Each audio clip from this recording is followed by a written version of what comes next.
Queridos irmãos, queridas irmãs, então esse vídeo é de número 477, né? Capítulo 12, perda do paraíso. Então é a Gênese.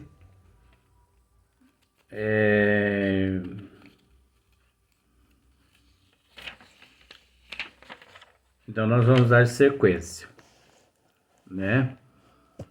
Então vó até que pediu para eu colocar um quadro atrás aqui, para poder melhorar um pouco o cenário. Eu falei, Jesus, Maria, José, esconde o menino Jesus mesmo.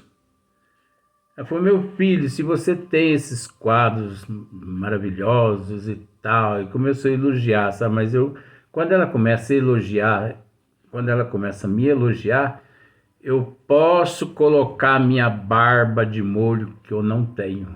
Posso colocar. Daí a pouco vem me pedir alguma coisa. Eu sei os pedidos que ela me faz. Você entendeu? Então, põe esses quadros na imagem, meu filho, e tal. Ah, meu Deus do céu. Tá bom, vó. Tá bom.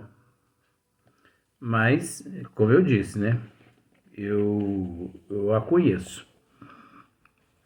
Então, na questão de número 16, na Gênese, né, no capítulo 12, continua-se assim, Kardec.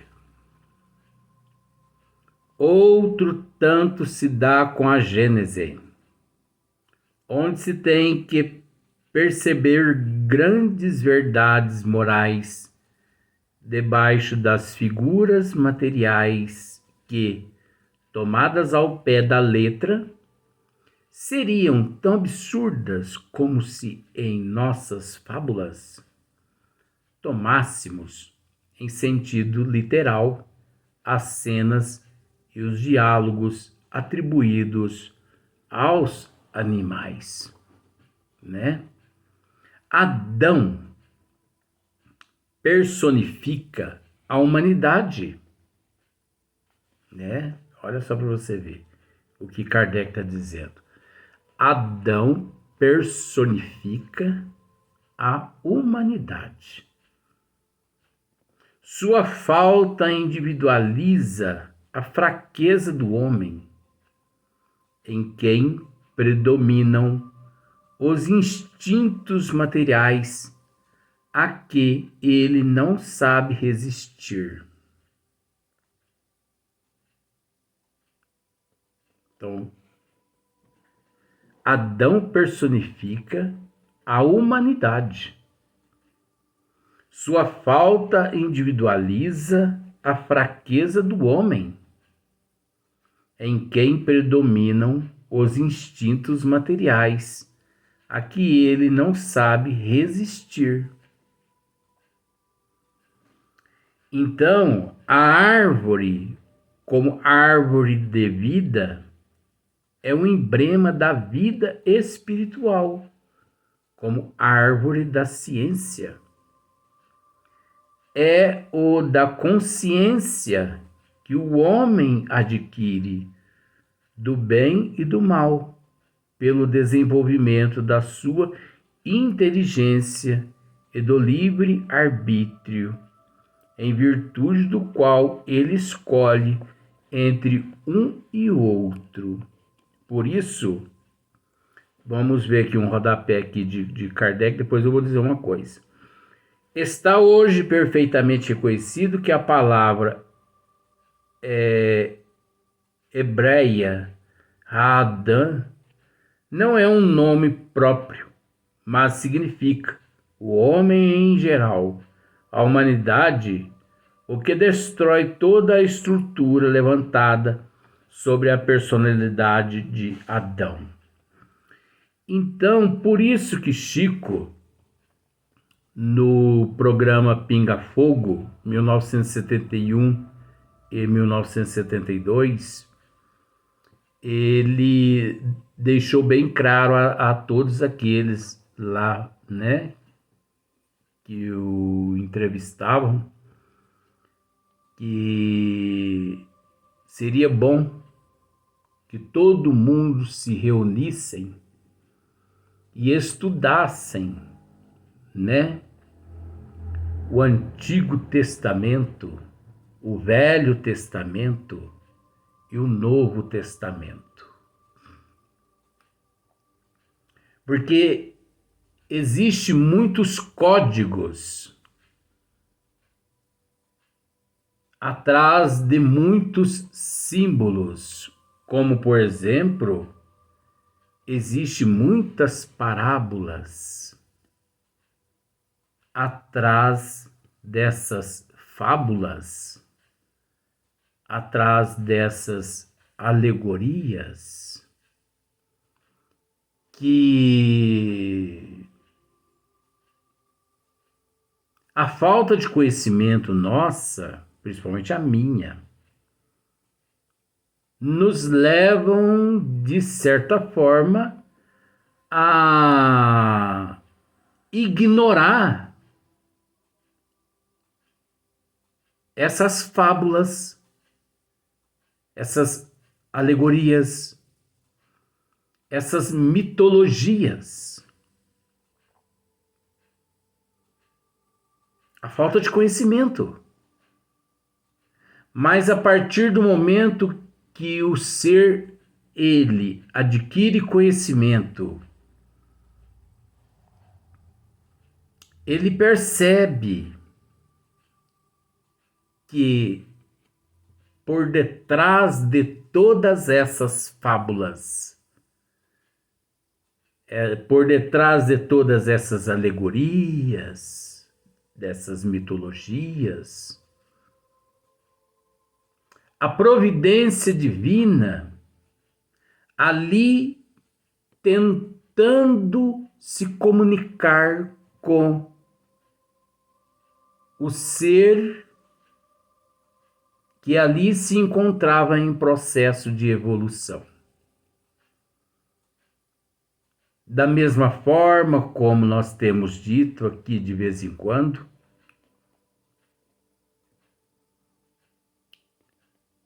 a providência divina, ela age da seguinte forma, como um professor num jardim de infância,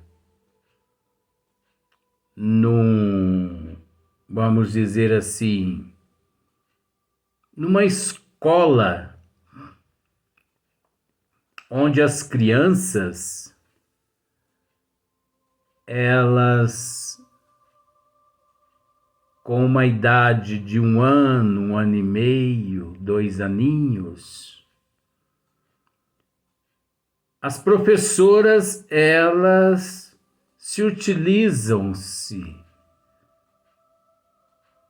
elas fazem uso de símbolos.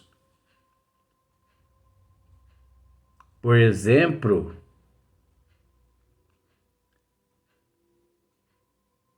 antes dela explicar às criancinhas do maternal, antes dela explicar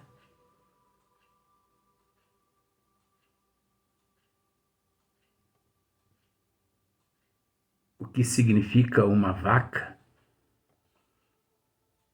ela mostra fotos de uma vaca ou vaquinhas de plástico. E ela mostra também às crianças o que a vaca produz. Ela leva leite para a sala de aula, mostra para as crianças o leite, o queijo, os derivados de leite.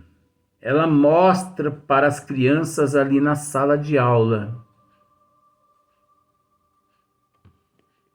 Então ela põe uma fotografia ali na parede de uma vaca.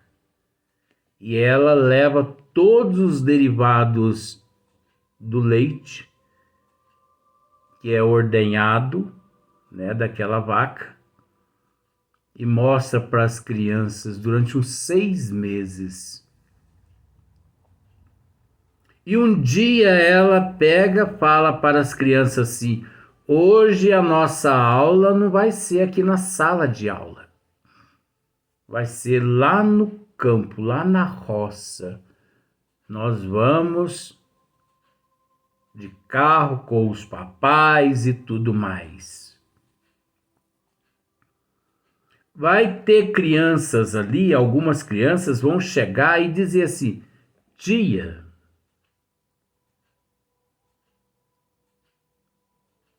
não é aquela ali a responsável pelo queijo e pelo leite?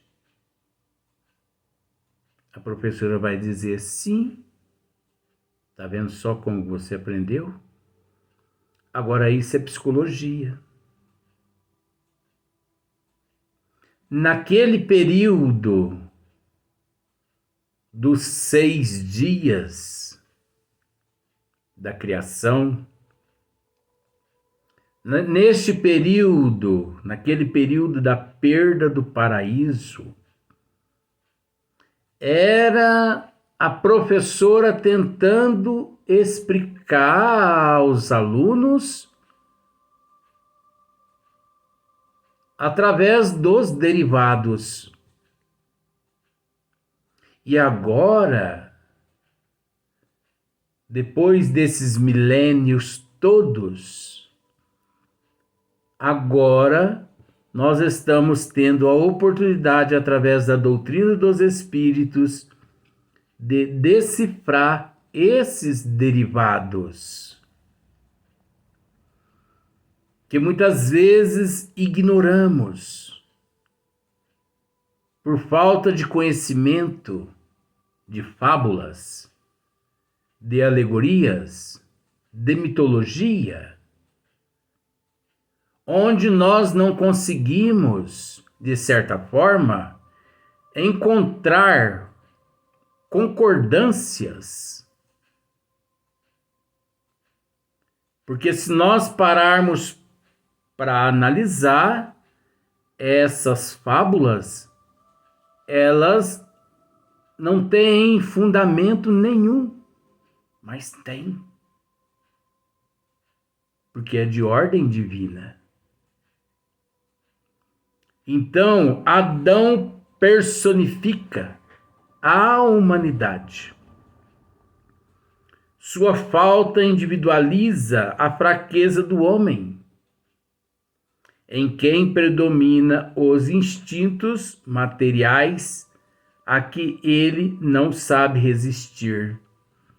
É o mesmo caso de hoje, 2023, dizer assim: todos os males representa Barrabás. Porque no momento nós não, de certa forma, nós não quisemos aceitar nosso Senhor Jesus Cristo. Então, o mal, o erro, é a personificação de Barrabás. Da mesma forma, toda a fraqueza, né, é a personificação de Adão, porque Adão personifica a humanidade. Agora, nós estamos tratando a respeito disso, porque no capítulo anterior existe a raça adâmica, que não tem nada a ver com esse Adão aqui. A árvore, como árvore de vida, é o emblema da vida espiritual, como a árvore da ciência é o da consciência, que o homem adquire do bem e do mal, pelo desenvolvimento da sua inteligência e do livre arbítrio, em virtude do qual ele escolhe entre um e outro. O indivíduo em processo de evolução, ele escolhe entre um e outro. Assinala o ponto em que a alma do homem, deixando de ser guiada unicamente pelos instintos, assinala, toma posse da sua liberdade e incorre na responsabilidade dos seus atos. Por isso que eu costumo dizer aqui, creio eu que uns 60% dos seres são detentores do livre-arbítrio. Uns 40% é o livre-arbítrio relativo. Relativo por quê? Porque muitos seres ainda não possuem condições de lidar com esse atributo. Que o livre-arbítrio é um atributo, é uma conquista, mas que ele ainda 100% não consegue lidar com esse atributo. Pois existe as influências. Allan Kardec mesmo interroga os bons espíritos no Livro dos Espíritos. Exerce os espíritos alguma influência sobre nós? Não só exerce, como são eles que vos dirigem.